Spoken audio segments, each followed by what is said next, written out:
नमस्कार मित्रों, कैसे हो सभी लोग? बढ़िया हो? मित्रों, इस वीडियो में हम लोग जनरल साइंस पर चर्चा करेंगे और जनरल साइंस में एक बहुत बेसिक चीज़ को स्टार्ट करने वाले हैं अपन लोग। और बेसिक चीज़ में से भी किस चीज़ को एक तरह से प्राथमिक स्तर पर ही मानो या स्टार्टिंग से मानो आप लोग। कुछ जनकों के बारे में हम लोग चर्चा करेंगे। देखो, जैसे कहा जाए आपसे कि जो विज्ञान है, यदि इस सृष्टि पर जो विज्ञान है उस विज्ञान का रूप देखा जाए कि सृष्टि पर जो विज्ञान है, विज्ञान ने एक क्रांति लाकर छोड़ी है सृष्टि पर। बहुत सारी ऐसी चीज़ें, जैसे हमारे कुछ चीज़ें वेदों में भी बताई गई हैं तरह तरह की, आगे चलकर विज्ञान ने उसको आगे बढ़ाया है चीज़ को और एक नए प्रारूप में ढाला है। यदि प्रकृति के प्रारंभिक रूपों को देखा जाए तो इस सृष्टि पर आम रूप से हम लोग दो गैसों के आधार पर या ब्रीथिंग की क्रिया के आधार पर कह सकते हो कि संपूर्ण जीवों को दो भागों में बांटते हैं हम लोग। और वो प्रकृति पर जो संपूर्ण जीव हैं उनको जो दो भागों में आप लोग बांटते हो, वो किस आधार पर बांटते हो? तो एक तो आप लोग कहते हो डायरेक्ट, क्या तो एक तो कहते हो आप लोग निर्जीव, निर्जीव कहते हो आप लोग कि एक तो कौन है? निर्जीव है। एक आप लोग कहते हो कि कौन है? सजीव है। तो एक तो आप लोग बांटते हो कि निर्जीव हैं और एक आप लोग कहते हो कि कौन है? सजीव हैं। तो एक तो आप लोग निर्जीव बोलते हो और एक कौन बोलते हो आप लोग कि सजीव होते हैं। अब निर्जीव और सजीव में यदि अंतर देखा जाए बेसिकली, तो निर्जीव और सजीव में क्या अंतर रहता है? तो निर्जीव और सजीव में मेन रूप से जो देखा जाए कि बेजीव जो ऑक्सीजन गैस ब्रीथिंग की क्रिया में, श्वास लेने की क्रिया में ग्रहण करते हैं, वो सजीव हैं, तथा CO2 त्यागते हैं, वो सजीव ब्रीथिंग की क्रिया में। इस कार्य को नहीं करते वो कौन है? निर्जीव है। ये मानते हैं हम सामान्यतः। जो सजीव हैं और निर्जीव दोनों को बांट दिया, उसके बाद देखा गया कि एक ऐसा जीव भी था जो सजीव कोशिका के अंदर पहुंचने के बाद सजीव जैसा व्यवहार दर्शाता है और निर्जीव के अंदर पहुंचने के बाद कैसा व्यवहार दर्शाता है मित्रों? निर्जीव जैसा व्यवहार दर्शाता है। उसको आप लोगों ने क्या कहा था? विषाणु, या इंग्लिश में क्या कहा था? वायरस, या इस वायरस को हिंदी में क्या कहते हैं हम लोग? विषाणु कहते हैं। तो सजीव और निर्जीव जगत के मध्य में एक ऐसा जीव देखा गया जो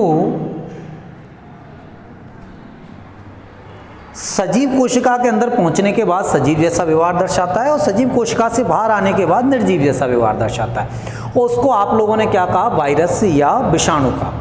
और इसी आधार पर आप लोगों ने कह दिया कि सजीव जगत और निर्जीव जगत के मध्य की योजक कड़ी को क्या कहते हैं? वायरस या विषाणु। तो ये वायरस या विषाणु एक क्या है? योजक कड़ी है। क्या है आपके? योजक कड़ी है। तो सजीव जगत और निर्जीव जगत के मध्य की योजक कड़ी को क्या कहा जाता है? तो आपके आंसर क्या होगा?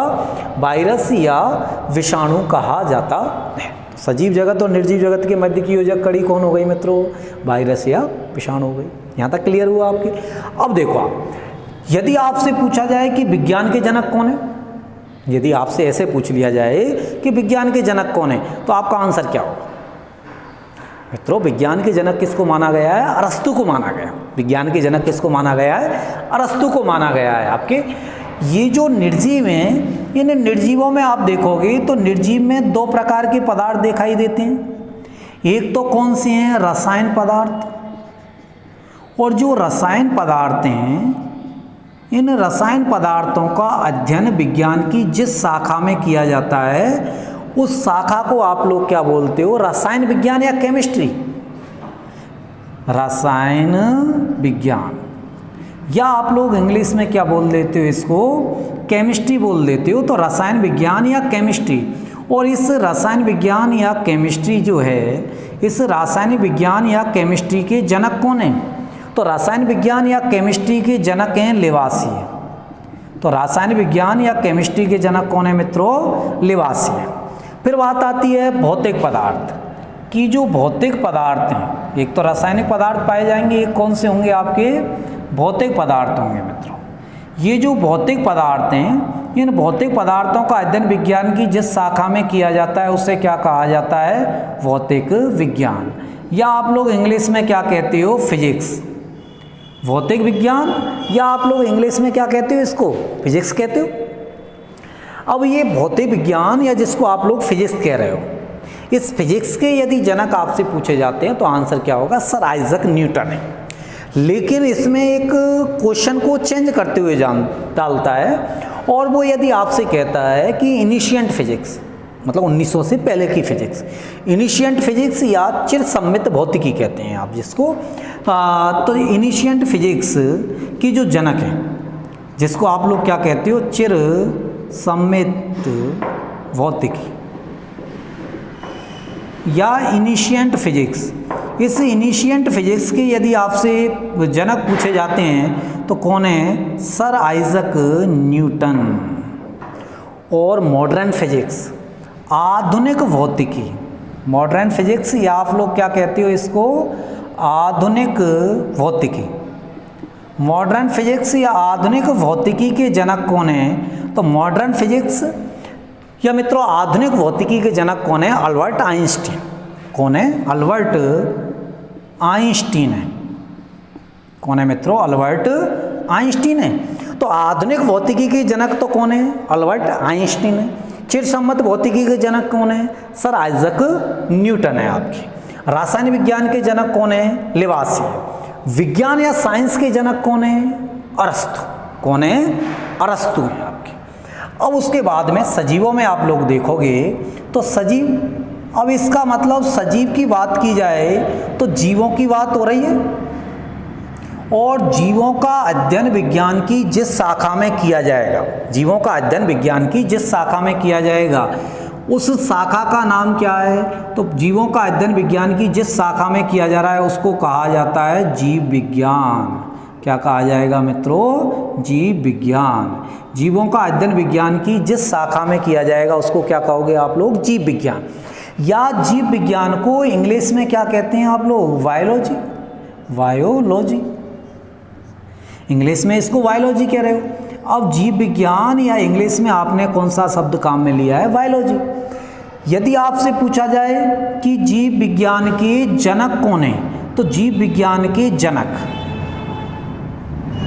तो जीव विज्ञान के यदि जनक पूछे जाते हैं तो आपका आंसर क्या हो जाएगा, अरस्तु हो जाएगा। जीव विज्ञान के जनक कौन है मित्रों, अरस्तु हैं। यदि आपसे पूछा जाता है कि बायोलॉजी शब्द सर्वप्रथम, बायोलॉजी जो शब्द है वो शब्द किसने दिया था, तो बायोलॉजी शब्द सर्वप्रथम, कई दफ़े पूछा हुआ क्वेश्चन है मित्रों, ये एग्जाम कंपटीशन एग्जामों में कई दफ़े पूछा हुआ क्वेश्चन है कि बायोलॉजी शब्द सर्वप्रथम किसने दिया था। तो बायोलॉजी शब्द सर्वप्रथम किसने दिया था, तो बायोलॉजी शब्द सर्वप्रथम दिया था एक तो लेमार्क थे और इनके साथ कौन थे, ट्रेवीरेनस। तो बायोलॉजी शब्द सर्वप्रथम किसने दिया है, तो आंसर क्या हो जाएगा आपके, लेमार्क और ट्रेवीरेनस ने बायोलॉजी शब्द दिया था सर्वप्रथम। बायोलॉजी के जनक कौन है, तो आंसर हो जाएगा आपके अरस्तु हो जाएगा। बायोलॉजी के जनक कौन है, अरस्तु हैं। अब ये जो जीव हैं, इन जीवों में यदि आप लोग देखोगे तो जो जीव हैं, ये जीव दो भागों में बांट दोगे आप इन जीवों को। एक तो आप कह दोगे कि एक तो कौन है आपके जंतु, और एक आपने कह दिया कि कौन है वनस्पति। एक तो आपने कह दिया कि कौन है वनस्पति है, और एक आपने कह दिया कि जंतु हैं। अब एक तो क्या हो गए वनस्पति, और एक कौन हो गए आपके जंतु, ये दो हो गए। अब वनस्पति और जंतुओं को यदि आप लोग देखोगे तो वनस्पति और जंतुओं में यदि आप लोग देखोगे तो क्या कंडीशन रहेगी, देखो। अब वनस्पति और जंतुओं में जब आप लोग अध्ययन करोगे तो वनस्पति और जंतु, वनस्पति अपना भोजन स्वयं बनाती हैं, जंतु, हम लोग जंतुओं में ही तो आते हैं, तो ये दूसरों पर आश्रित रहते हैं, ऐसा कह सकते हो। अब जंतु और वनस्पतियों में आप देखोगे तो जंतुओं का अध्ययन विज्ञान की जिस शाखा में किया जाता है उस शाखा को आप लोग क्या कहते हो, जंतु विज्ञान। क्या कहते हो आप लोग, जंतु विज्ञान, या फिर इस जंतु विज्ञान को इंग्लिश में क्या बोलोगे आप, जूलॉजी, जूलॉजी बोलोगे आप जंतु विज्ञान को, जंतु विज्ञान या जूलॉजी कहते हो। और इस जूलॉजी के जनक कौन है, तो जूलॉजी के यदि आपसे जनक पूछे जाएं तो आंसर क्या हो जाएगा, अरस्तु। जूलॉजी के जनक कौन है मित्रों, अरस्तु हैं।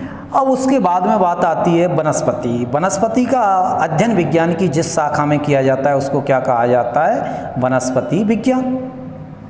क्या कहा जाएगा मित्रों, वनस्पति विज्ञान, या आप इंग्लिश में क्या कहोगे, बॉटनी, वनस्पति विज्ञान या बॉटनी। और इस वनस्पति विज्ञान के जनक कौन हैं, तो वनस्पति विज्ञान के जनक हैं मित्रों थियोफ्रस्टस। वनस्पति विज्ञान के जनक कौन है मित्रों, थियोफ्रस्टस। अब देखो, वनस्पति विज्ञान के जनक कौन हो गए, थियोफ्रस्टस हो गए। जंतु विज्ञान के जनक कौन हो गए, अरस्तु। जीव विज्ञान के जनक कौन हो गए, अरस्तु। विज्ञान के जनक कौन है, अरस्तु। केमिस्ट्री के जनक कौन है, लेवासिए। इनिशिएंट फिजिक्स के जनक सर आइजक न्यूटन। फिजिक्स के जनक सर आइजक न्यूटन। आधुनिक भौतिकी के अल्बर्ट आइंस्टीन हो गए आप लोगों के।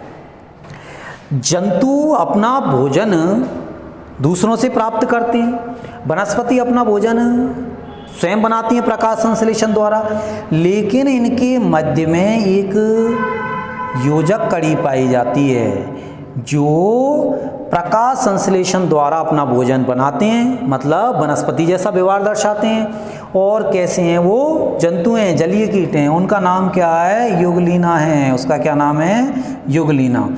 यदि आपसे पूछा जाए कि जंतु जगत और पाजब जगत के मध्य की योजक कड़ी को क्या कहा जाता है, तो उस योजक कड़ी का नाम क्या है आपके, युगलीना।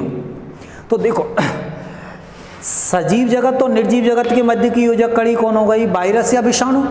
और जंतु जगत और वनस्पति जगत के मध्य की योजक कड़ी कौन हो गई, युगलीना हो गई मित्रों। तो विज्ञान में एक तो सजीव हो गए, एक निर्जीव हो गए। सजीव जगत और निर्जीव जगत के मध्य की योजक कड़ी को आप लोग क्या कह रहे हो, वायरस या विषाणु कह रहे हो। सजीवों में क्या होंगे, जीव। तो जीवों का अध्ययन विज्ञान की जिस शाखा में किया जाएगा, जीव विज्ञान, या कौन सा शब्द काम में ले रहे हो, बायोलॉजी।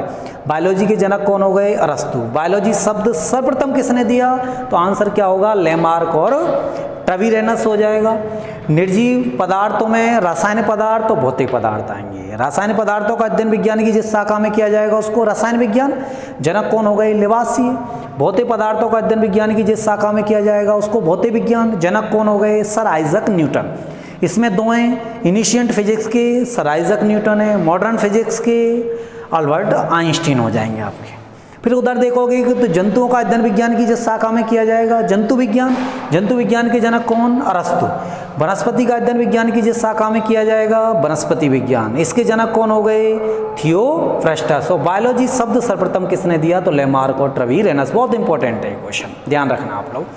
तो ये आपके एक सामान्य जानकारी थी आप लोगों के सामने। इसको और कंटिन्यू रखेंगे अगले वीडियो में।